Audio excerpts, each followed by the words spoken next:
સોની કહે છે કે હું તને બેટા 5,000 રૂપિયા આપી શકીશ, એનાથી વધારે હું તને કંઈ નહીં આપી શકું.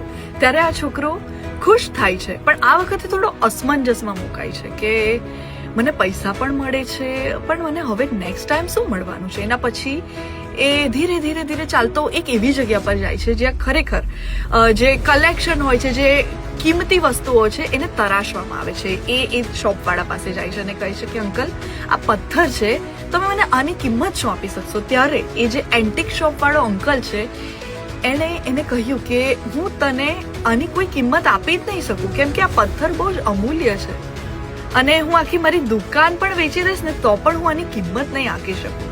ત્યારે એ છોકરો બહુ જ ખુશ થાય છે અને ફરીથી એના પિતા પાસે પાછો જાય છે અને આ બધી વાત કહે છે. ત્યારે એના પિતા સ્મિત સાથે એને જવાબ આપે